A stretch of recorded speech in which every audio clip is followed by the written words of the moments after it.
everyone for being with us today. Good morning. I'm Adrian Dix. I'm BC's Minister of Health, and I want to begin by acknowledging that we're on the territories of the Musqueam, of the Squamish, and the Tsleil-Waututh. We're honored to be here today on their lands. I'm here today with Aman Gurwal, the President of the BC Nurses Union, Mina Brassard, the Secretary Business Manager of the Hospital Employees Union, David Durning, the Occupational Health and Safety Advisor at the Health Sciences Association, and Victoria Schmidt, the CEO of Switch BC. And today we're here to discuss an important issue that affects all healthcare employees and all patients and families who are in particular, acute care hospitals, and that's workplace violence. Here's what we know. We know that healthcare employees experience more workplace violence than workers in other sectors. We know that most healthcare employees have experienced or witnessed violence in their workplaces. And we know workplace violence significantly affects their physical and mental health, requiring healthcare employees to take time off work or worse, leave the healthcare field entirely. This is not a situation we can afford or justify, and certainly it's not one that we can endure. That is why we've made workplace safety one of our key actions in our Health Human Resources Plan. Making our healthcare facilities free of violence will ensure all healthcare employees have safe and healthy workplaces, and that the patients who count on them are accessing care in a safe environment. Making our healthcare facilities free of violence will not only help us recruit and retain healthcare workers, it will improve patient care and continuity. Making this commitment and delivering action on it is the right thing to do for patients and the talented, skilled, and dedicated healthcare employees they depend on.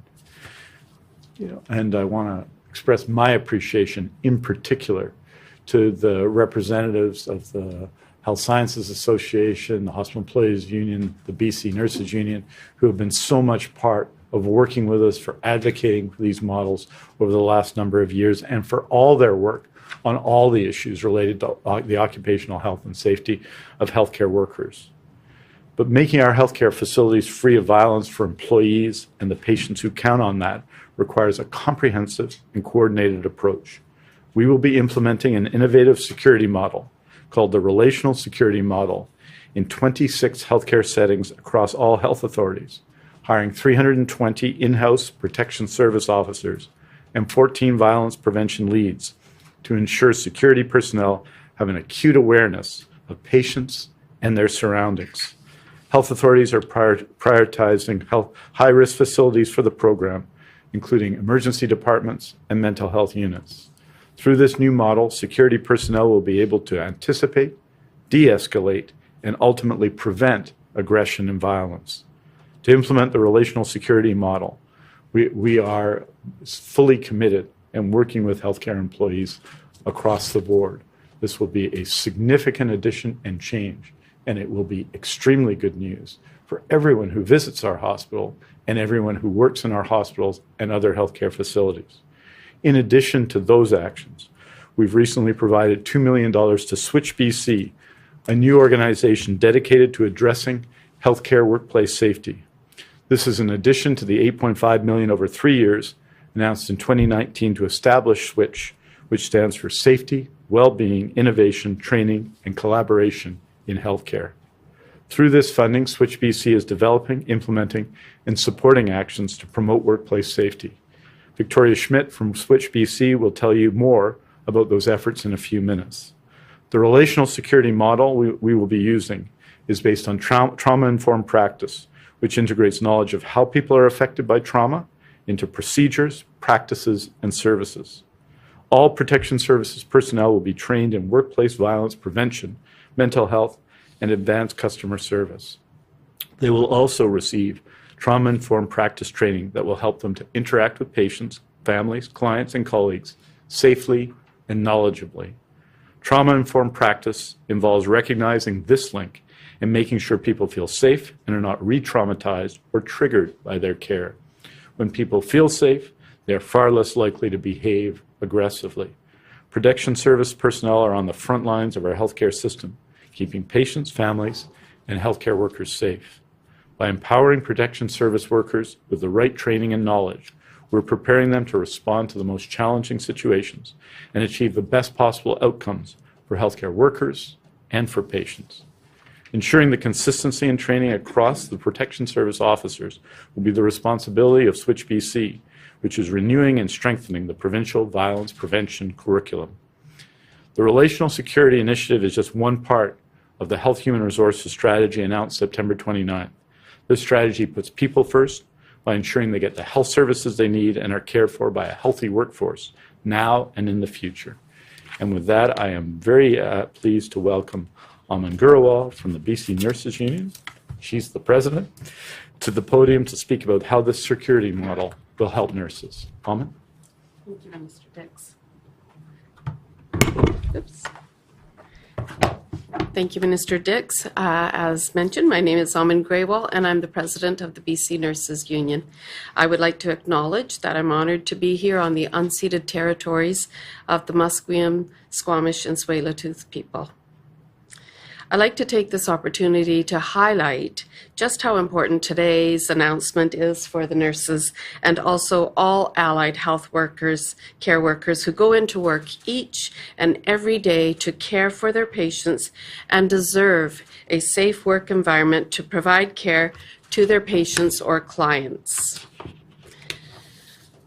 I have to take a moment to think of all the nurses in this province who have experienced violence at their workplace. Nurses are exposed to real violence in the workplace. Our members get punched, kicked, grabbed, spat on, as well as being verbally and sexually harassed. Our work is dangerous, and we know that this danger is underreported and understudied across the healthcare system. We know that injury rates amongst nurses are on par with, if not higher than, rates reported by other first responder professionals. We also know that thousands of nurses in BC are watching as their work sites grow increasingly violent. Desperately short-staffed facilities are often leading to understandable frustration and fear amongst patients and their loved ones, something we are seeing at rising levels across the system. Nurses and healthcare workers are treating more patients with complex health needs. Wait times in emergency rooms are ballooning, and the joint toxic drug and COVID crises are adding strain to an already overtaxed healthcare system. Whether it's nurses, doctors, and all healthcare workers, or even our patients, their families, and visitors, we need a healthcare system that is safe, one where violence, threatening behaviors, harassment is no longer tolerated and normalized. There are simply not enough protections in our workplaces to keep nurses safe from violent incidents when they do occur. During the past decade, hundreds of British Columbia's nurses have been injured on the job due to violence. The impact of this violence has been far-reaching, shattering the lives of the nurses who often never return to work, while placing huge strain on their families, co-workers, their employers, and the community. The healthcare system has a duty to each and every one of these groups to do better. BCNU has been tireless in our advocacy on this regard. We have spent the past 10 years advocating for hands-on trained security in emergency rooms, high-risk sites, and other healthcare settings. Our multi-year province-wide campaign, Violence Not Part of the Job, brought the issue of violence in healthcare to the forefront and changed public perception of the issue. Since 2019, we've been calling for protective security officers to be part of the healthcare team at nearly 24 high-risk work sites. We have been calling on government to hire officers who understand the complexity of the environment and have the tools, skills, and mandate to reduce the risk of violence while fully understanding the importance of de-escalation and trauma-informed action as part of the care team. Today's announcement is a step towards making this a reality at all healthcare facilities around the province. BCNU expects to be fully involved in the implementation of this program and looks forward to improving workplace safety for the tens of thousands of dedicated healthcare professionals in this province who put their patients first, too often at the risk of their own safety. Thank you.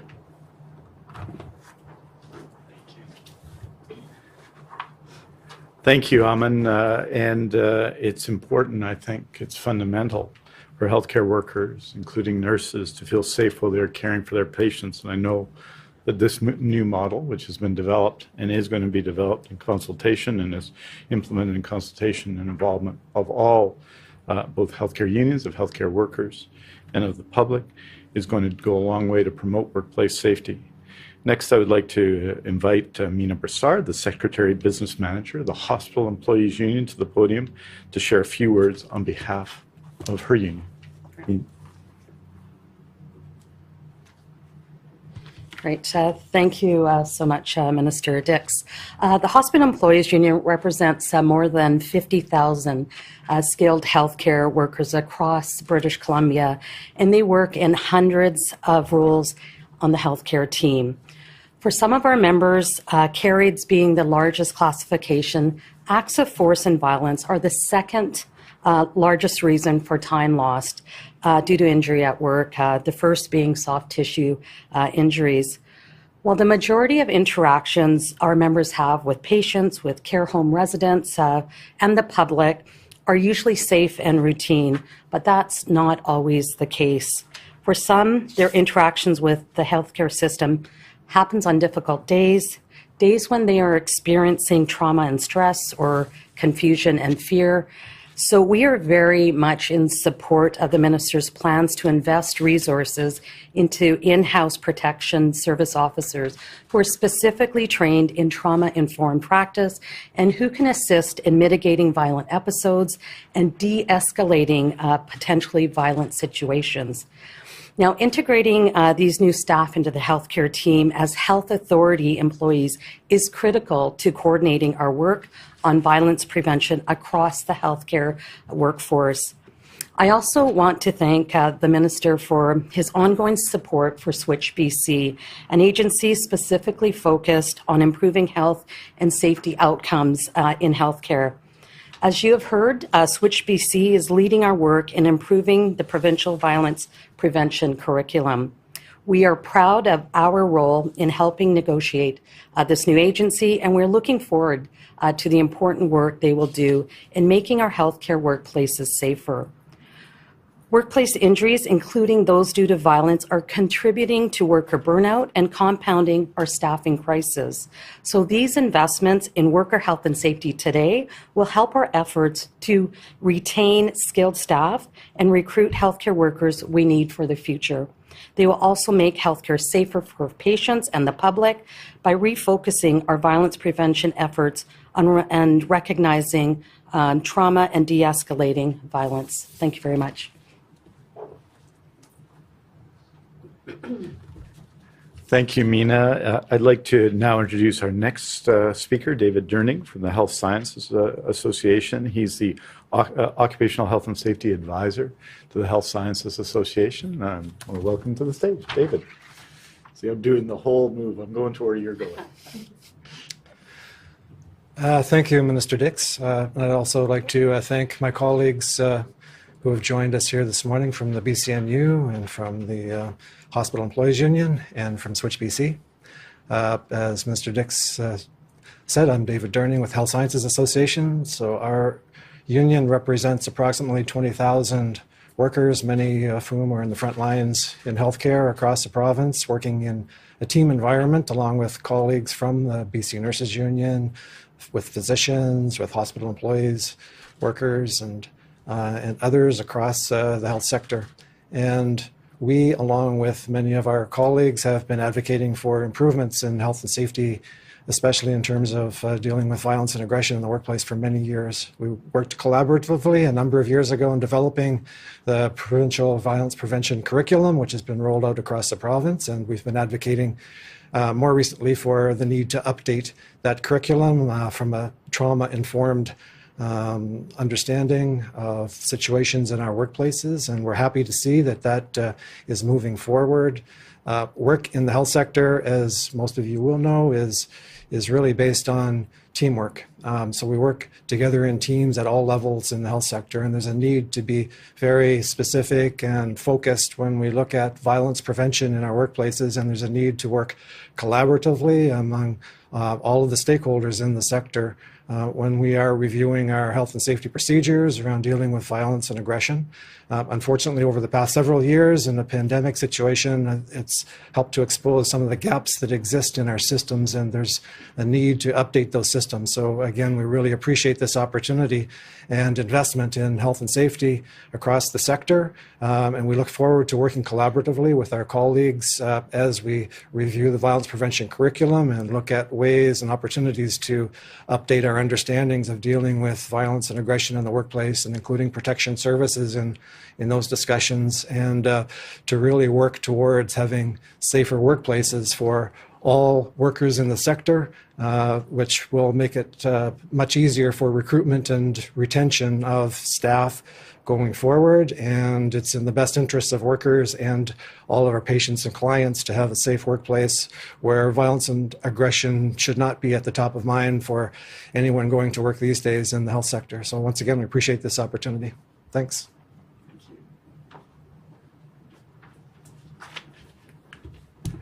Thank you, David. And I think it's fair to say that these have been unbelievably challenging times to public health emergencies and all of the challenges that face our healthcare system, and the extraordinary response of healthcare workers, including health sciences professionals in our province, who've just done exceptional work over the last few years under sometimes challenging circumstances. It's now my pleasure to welcome Victoria Schmidt, the CEO of Switch BC, to speak more about the role of Switch BC in today's announcement. Victoria? That way. I'll go this way. I'll go to your spot. Thanks so much, Minister Dix, and also thank you to our partner organizations, HSA, BC Nurses Union, and HEU, who are here today for this announcement. And thank you for allowing Switch to be part of this really important work. I want to acknowledge that Switch BC does its work across the whole province of British Columbia, and that is on the unceded territories of close to 200 distinct First Nations, as well as acknowledging First Métis and Inuit who make their homes on these lands. Everyone working in healthcare has the right to be safe and healthy, to thrive on the job, and to go home safe to their friends and their families. Today's announcement reinforces that we need to address these complex challenges that we have in healthcare in a collaborative manner across organizations and across communities. At Switch BC, we're honored to be leading the refresh of the provincial violence prevention curriculum for everyone who works in healthcare in BC. As the minister said, Switch BC stands for Safety, Wellbeing, Innovation, Training, and Collaboration in Healthcare. We're a new organization, and we're focused on workplace health, safety, and wellbeing for the close to 300,000 workers who work in healthcare in this province. We're committed to equity, inclusivity, and cultural humility in all our work because we recognize that it's diversity of thinking and diversity of experience that actually create the most robust solutions. And that's how we'll be approaching this work. Our partners at BC Nurses Union in 2019 found that on average, 26 nurses a day were reporting injuries due to violence in the workplace. I know personally that effect because I'm actually married to a nurse, and I've been impacted by violence in the workplace through my relationship. So I know that when we look at just in our nursing workforce, that's close to one person a day being impacted by violence in the workplace. We also know that underreporting in healthcare is huge, ironically, because the incidents are so frequent. And so we have to do something about this. WorkSafe BC found in 2020 that 59% of all violent incidents were actually reported in healthcare and social services. That's higher than if you work in law enforcement. I've watched so many healthcare teams simply get back to work after a violent incident and put the needs of their patients, clients, and residents ahead of their own needs. And that trade-off is unacceptable. We shouldn't have to look at delivering exceptional patient care at the expense of staff and physicians in our system. We have to do better, and we will do better. And the way we'll do this is to recognize that healthcare looks very different now than it did 6 years ago when this curriculum was refreshed. We know now so much more about the importance that trauma-informed and cultural safety and humility principles play in actually preventing violence in the first place, but also in de-escalating people when they are in an agitated state. We know that really well-developed training leads to lower incidents and the risk of violence in the workplace. We also know that different people have different experiences depending on where they work. So the experience of a porter working in northern BC is going to be different than the experience of a healthcare aide in Vancouver or a surgical team in Kamloops. And how we deliver and create curriculum has to look at those differences in order for it to be effective. We need to look at different methods of delivery and how people learn. We also need to look at language. We speak so many languages across the province, and we have to make sure that our training is accessible to everyone. And we need to create consistency in how the program is delivered and how that training is delivered. So regardless of where you work in healthcare, you deserve the highest quality training possible. We also know, most importantly, that hearing directly from people who are involved in working in healthcare is how you create the most robust solutions. And we want to hear from you. If you work in healthcare in this province, we want you to go to switchbc.ca and look for the Your Say link and help us build the best program possible to prevent violence in the workplace. Together, we can create a violence prevention program that protects healthcare teams and allows us to deliver the best care possible for patients, clients, and residents. And this is a delicate balance that our teams work through every single day out in the system. Education is one vital part of keeping the people who work in healthcare safe. This, coupled with the additional supports announced today by the Ministry of Health, are concrete steps that we can take to collaboratively work to better care for the people who care for us. Thank you.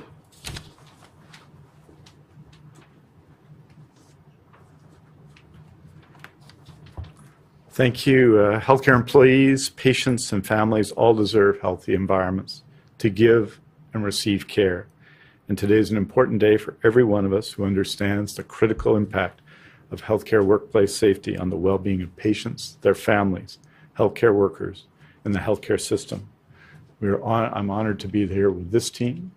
I think that the work of Switch BC is so assisted and informed by the fact that representatives of workers are on the board driving the agenda, as well as representatives of WorkSafe and of the public. And I think these are critical. This is a critical time to make improvements that is required in all of the elements of our Health Human Resources plan. But part of that plan surely has to be to retain healthcare workers, to ensure healthcare workplaces are such that the people that we're recruiting in that system can feel safe to do the work that is so necessary for the public good in BC. And with that, I'm happy to take your questions. Thank you. A reminder to the reporters on the phone, please press *1 to enter the queue. You'll be limited to one question and one follow-up. Please also remember to take your phone off mute as you are not audible until your name is called. The first question is from Rob Buffin, CTV, Vancouver Island. Hi, Rob. Oh, hi, good morning. Can you hear me okay? Can hear you great. It's like you're here. Good. Well, listen, I only have one question because it's not specifically on this topic, but I wanted to get your reaction, Minister, to what is a current shortage of flu and cold medicines we're seeing on Vancouver Island, at least. Many pharmacies in the area, especially when it comes to kids' cold and flu medicine, simply don't have it. I spoke to one on Friday that said they've been told they won't get it till January. And as you know, we're entering cold and flu season. What's your reaction? Is there anything the province can do? And what is your reaction to this situation? My reaction is that it's obviously not a positive thing.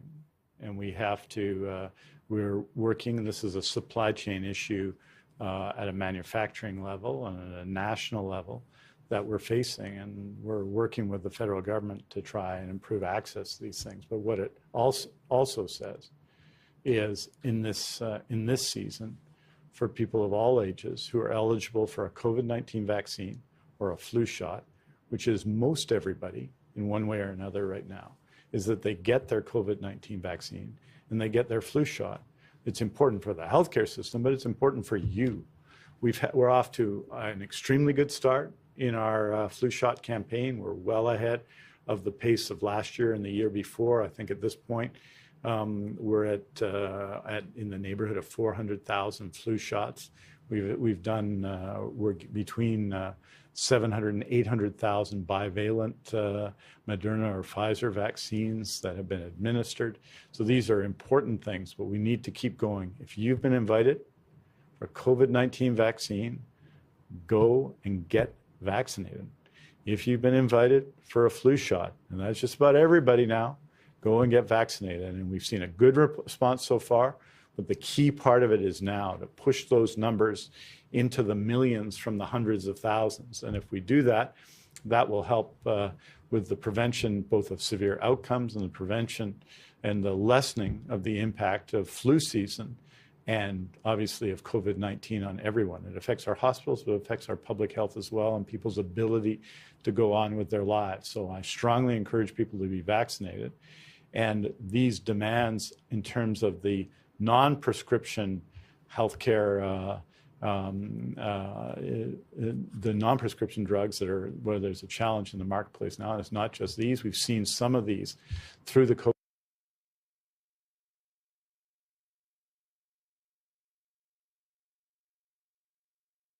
pandemic with the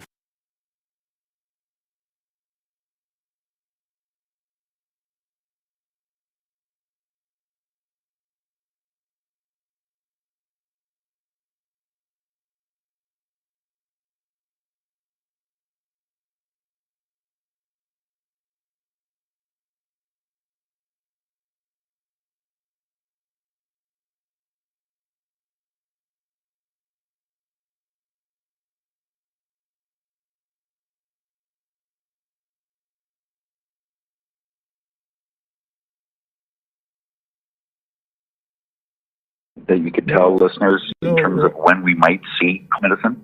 Remember, these aren't in general. These are not produced by government, right? So, if it's a supply chain question, it's a supply chain question outside of government. I know that we're obviously actively working and we're actively encouraging people to ensure that we're not having a rush on the remaining supply, which can cause a problem as well in lots of places.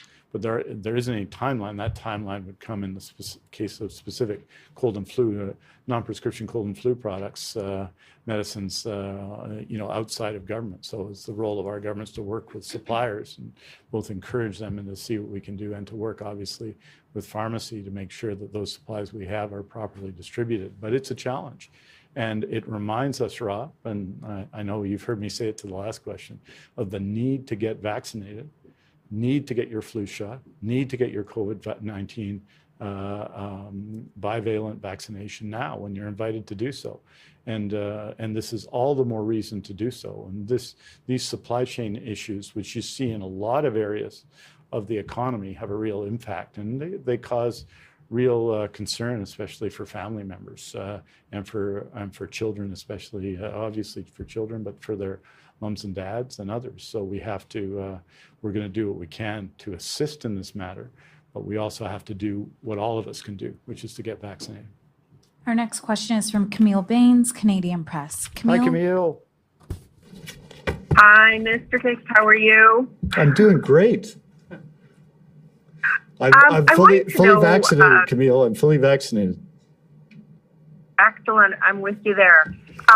So what about long-term care and home care workers who are not working at sites operated by health authorities? Does this violence prevention program have anything to do with them? So some of this is other sites, but this is primarily focused on 26 sites that have been identified both by Switch, by the Ministry of Health, and by workers, by the BC Nurses Union, by the Hospital Employees Union, by the Health Sciences Association, where we're seeing the most significant incidents. This model may extend out beyond that, but that's what we're looking at right now. In long-term care, there are significant occupational health and safety issues. One of them was the fact that when I became Minister of Health, 90% of facilities were below staffing standards, minimum staffing standards, the ones set by the government itself. And we've taken action to improve that situation. We have added on the infection control side and with the HCAP program, some 6,600 healthcare workers. But the challenges of long-term care, the challenge is that there are ongoing issues to be worked on as well. But this model is focused mostly, not exclusively, but mostly on acute care. And of course, some of the significant places where there are challenges, including emergency rooms, including mental health units of acute care hospitals. So that's our focus. But that doesn't mean there aren't issues in long-term care, as between residents sometimes because of the circumstances of those in long-term care and staff. And sometimes others. The situation in long-term care was different over the period of the early period of the pandemic. They're obviously less open than hospitals are to visits, but now we're back on visitations, and we're obviously carefully monitoring this. But this initiative today, the 320 staff, the 26 sites, that's been identified with healthcare workers and with the Ministry of Health. Camille, do you have a follow-up? Yeah, thank you. I'd like to know when this program is expected to get started. And if you could walk me through, maybe Amit could do that, about regarding some of the triggers that cause violence and who is most likely to be a perpetrator of violence.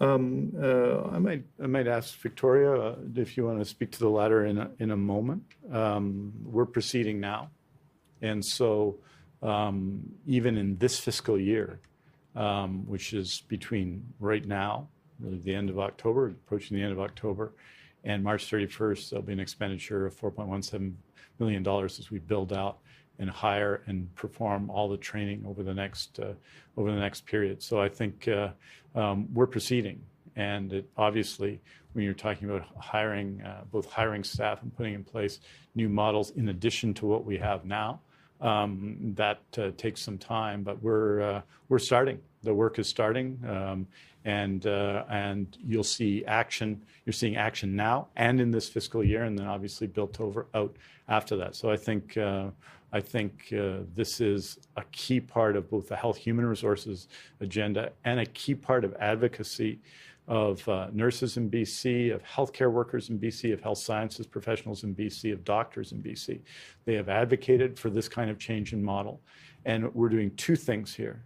One, we're involving everyone in the implementation proposal by involving Switch BC, which is a joint venture between people who work in healthcare and the provincial government, and has an outstanding new team, and WorkSafe BC, of course, on the one hand, and the other is the investment in staff. And, significant changes have occurred in the past. You know this, the privatization of workers in 2002, and other steps that have been taken to cut back supports in this area in those years that followed. Well, circumstances, I think, mean that approach is no longer acceptable. And that's why we're taking the action we've taken today, having received and heard what our workers have said. Perhaps, Victoria, you want to speak to the question of acts of violence?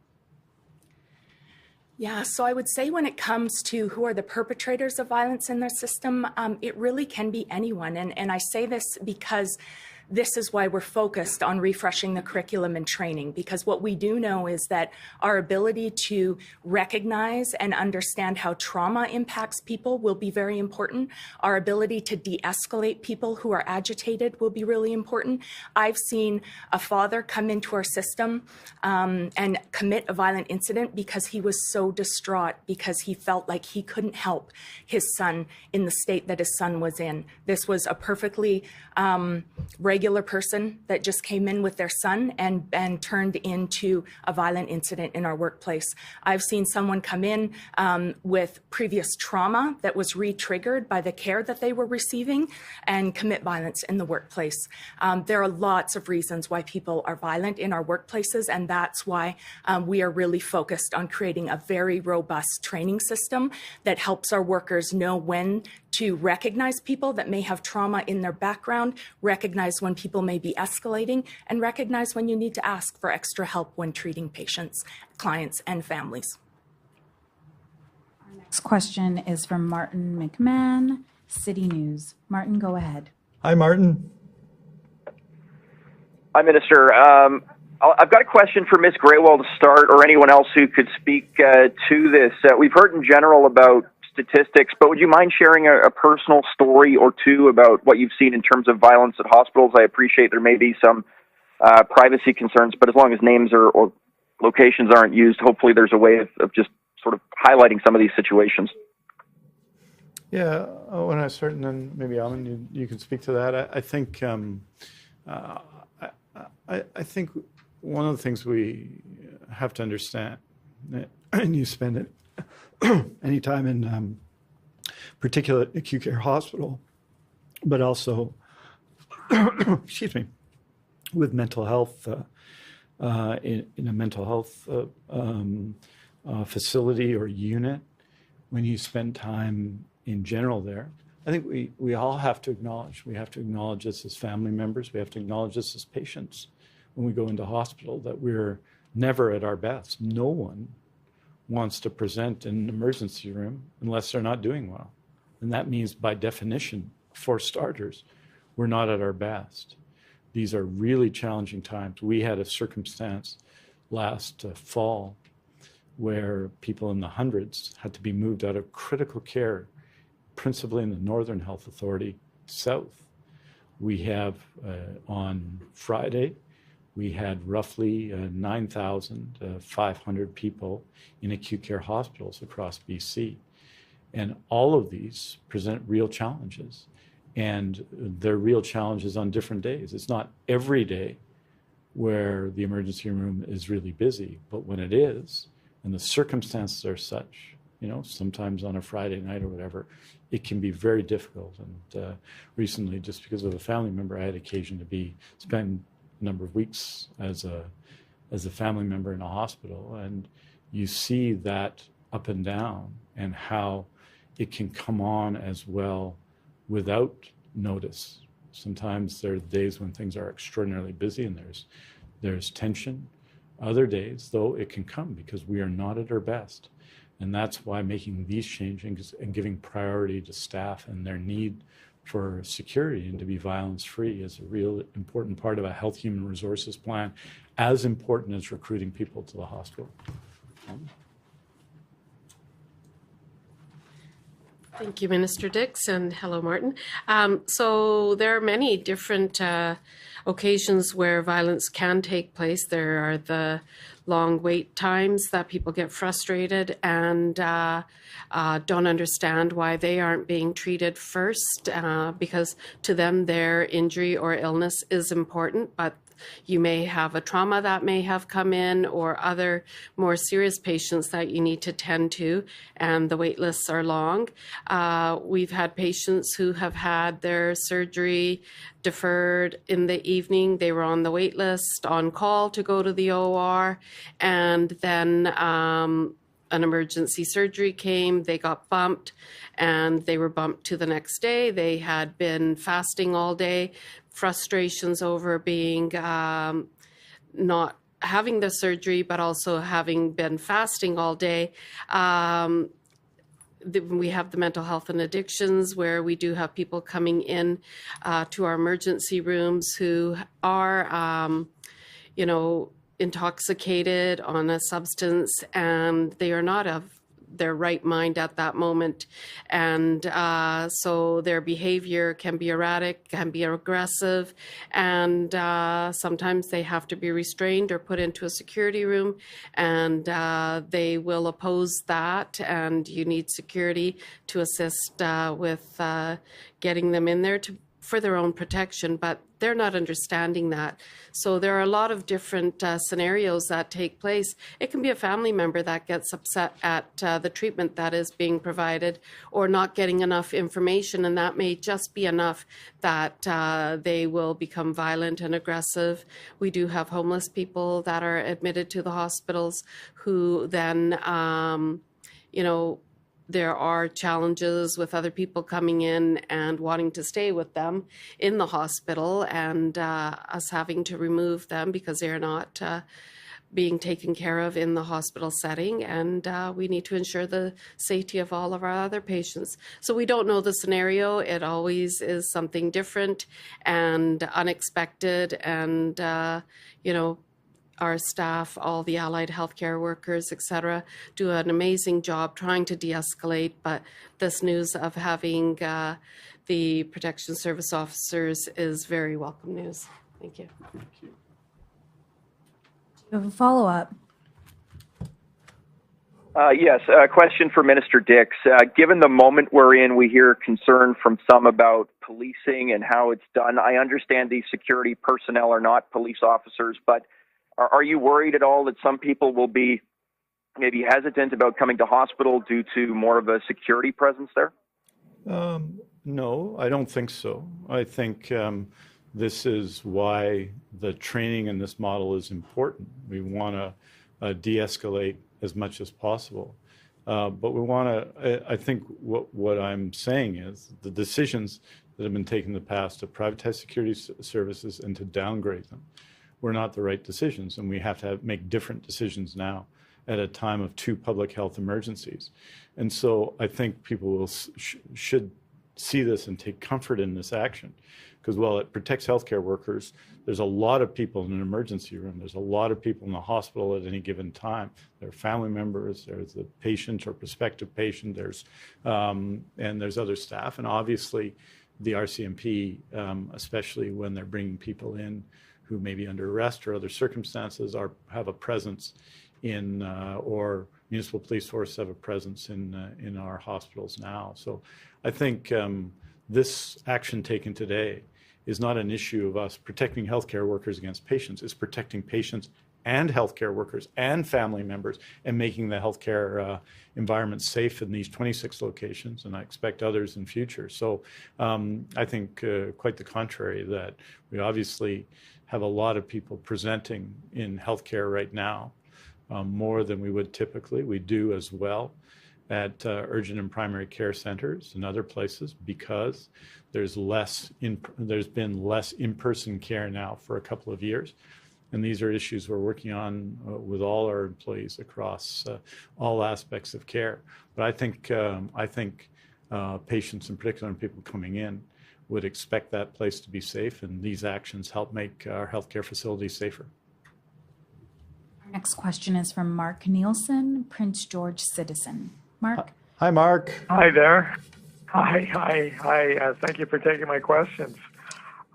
Just first off, wanted to confirm that Prince George will be part of this program. Yes. The three in the Northern Health Authority, Mark, are Mills Memorial, Prince Rupert Regional Hospital, and University Hospital of Northern British Columbia. And these sites were jointly identified by ourselves, by the BCNU, by the Hospital Employees Union, by the Health Sciences Association, and others. These are the sites where we see the most urgent need right now. So yes, the University Hospital of Northern British Columbia will be part of this program. Mark, do you have a follow-up? Yes, I do. I'm trying to get a bit, some specifics maybe on how the security aspect works. We're going to be hiring more security guards, and will they be hired directly by the province, and will they be receiving additional training to what they presently have been getting? Would that be the way to put it? Mark, you got it almost exactly right. And so I hesitate to add to that, but yes, when fully implemented, 320 full-time equivalent, which means full-time, in-house, unionized protection services officers, and 14 violence prevention leads will be hired across health authorities. So that's significant. And yes, we're putting in place a new relational security model, which is being developed, and Switch BC talked about this a bit, that ensures that all security personnel have an awareness of patients and their surrounding, as well as how to anticipate, de-escalate, and ultimately prevent aggression. As Victoria Schmidt said earlier, the circumstances of different hospitals and different health authorities, both in terms of sometimes the use of different languages, other things, makes them, means that there are a variety of challenges. In other words, this model has to meet the challenge of a particular healthcare facility that is being put in. But in general, you're right. It means hiring more people in-house. It means putting in place a new security model, and it means ensuring people are trained and well-trained in that model. And that's why we've integrated this effort, why we've brought together the various players who are going to work together to put this in place, in part through Switch BC, which is developing the training. Our next question is from Shannon Peterson, CTV. Shannon, go ahead. Hi, Shannon. Hi, it's Patterson, but that's okay. I probably said it wrong. You're a big-time television star, so everyone knows. Sure, yeah, exactly. So you answered my last question a little bit, but the last question answered it. But are these going to be uniformed security guards that say security, or will they be people who look more like plainclothes, who are there to help in less of a visible way to try to de-escalate the situation? Like, will the members of the public notice these people, or will they be sort of amongst hospital staff and less visible? Yes, they will be noticeable. Absolutely, they will be noticeable. I mean, a hospital is, and I hesitate to discuss this with so many experts in the room, right? But a hospital is in many ways a highly structured place, right? So you often know, not just in terms of security, but who you're dealing with by the kind of uniform they're using, right? That's from healthcare assistants to doctors, to nurses, to health science professionals, to others. So yes, they will be noticeable and they'll be trained, and they'll be trained especially in de-escalation. Be there to support healthcare workers as they go about their tasks. We do have, of course, security. Anyone who's been to a hospital knows we have security in hospitals. This is in addition to this, to ensure a higher level of safety and security in a time when I think that those things are necessary for everyone. I think it's a fair statement to say they've been necessary for some time. In fact, I think it's fair to say that they were necessary in years where there were cuts made to this area. But we've seen an increase really since the early 2000s in both work-safe claims related to violence and issues around occupational health and safety in general for healthcare workers, and those are key issues to address. We need our healthcare workers in BC, our healthcare workers, our healthcare professionals, everybody, to be able to feel safe. So yes, indeed, you will be able to identify this highly trained group of workers whose job it will be to keep everybody safe, from patients to families to, of course, healthcare workers. Shannon Patterson, do you have follow-up? Yes. So these will be uniformed security guards, the 300 and some odd people that are being hired. Will they look different than other security guards? Will they be labeled differently with this Switch Health? I'm just trying to get a sense of what people may notice if they go to the hospital that might be different once this is fully implemented. And do these officers, security guards, have the ability to physically restrain if necessary, or would that always come down to police if it's required? At different points, of course, I think, and I can ask Victoria or others to come forward, but there are all kinds of procedures in place now. People will know. Sometimes they're in a hospital and they'll hear this. They'll hear a code white, and code white means there's an issue somewhere in the hospital, and people are responding to that, and they do have to engage with patients. Yes, that happens now. And this is an improvement and increase in support for the training, the de-escalation of that. But yes, the support for healthcare workers when incidents happen, and they do happen when you bring thousands of people together in a place every day, and many of them aren't at their best and are struggling. So what you're going to have is people in place who will be identifiable and who will work to de-escalate those incidents and support healthcare workers, hopefully before incidents occurred and as they're occurring. Our next question is from Moira Witten, the Tyee.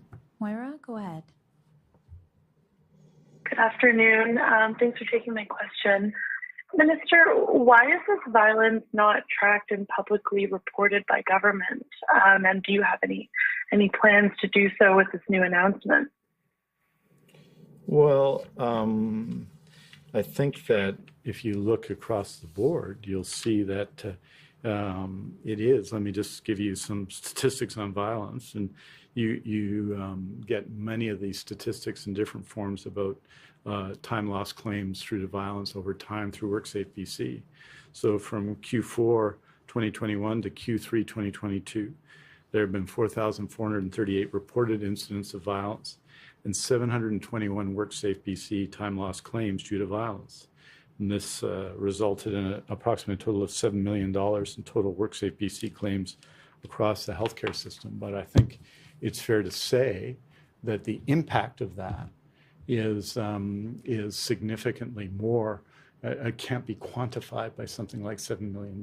Its impact on the workplace, on the individuals involved, on the people that work to them, on the people who are there, is significantly greater than that, and we hear that from healthcare workers. So those are some of the statistics. I'm sure if you need more, we'll be able to provide them. Moira, do you have a follow-up? I do, thank you.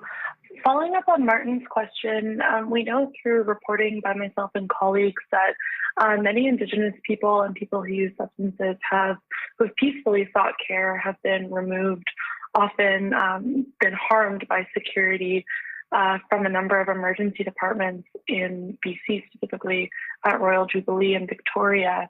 What kind of safeguards will there be and accountability will there be with this new program to ensure that it's not increasing the disproportionate impact that security measures have on marginalized people?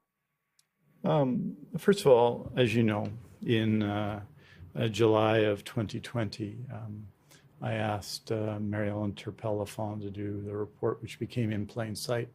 And it's one of the outstanding reports that has ever been produced, and we are acting on all its recommendations.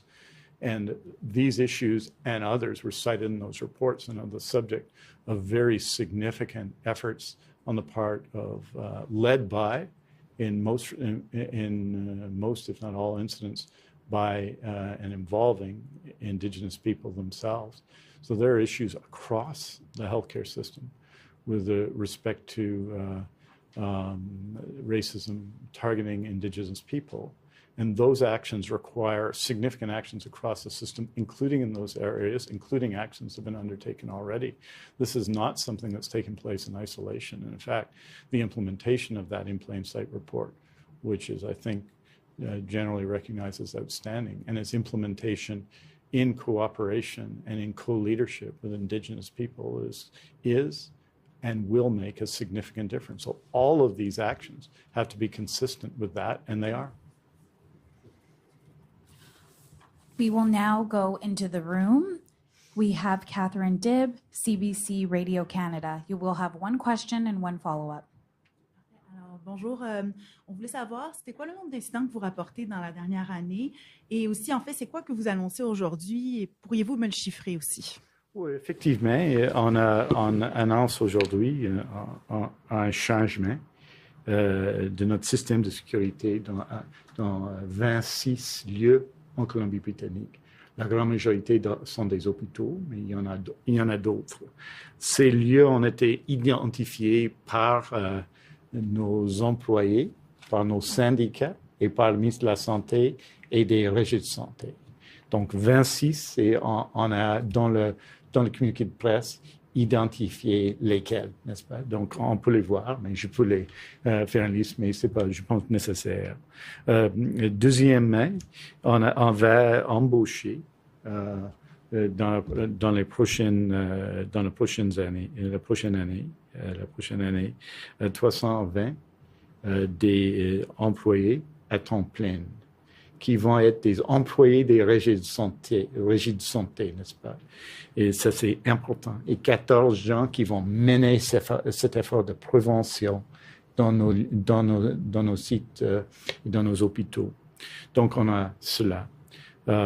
Troisièmement, on a donné de l'argent à Switch BC pour développer les programmes nécessaires, n'est-ce pas, en travaillant avec nous. Switch BC est dirigé à la fois par le gouvernement, par WorkSafe BC et par nos syndicats, la Health Scientists Association de BCNU et les HEU.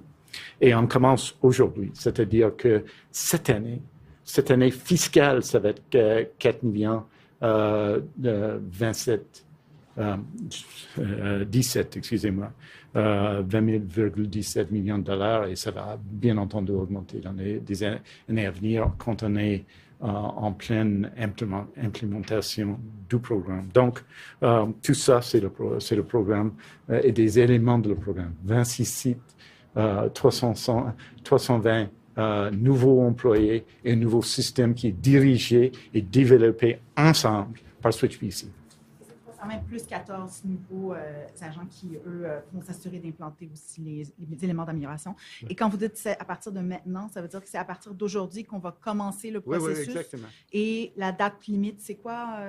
Dans un an. Ouais. Dans un an, donc à partir d'aujourd'hui, dans un an. Ouais. Et pour la prochaine question, je me demandais, on sait aussi que qu'est-ce qui frustre beaucoup les membres du personnel dans le système de santé, c'est le manque de recrutement, c'est le manque de gens pour aider. Donc, comment vous allez agir concrètement pour assurer plus de recrutement aussi? Comment?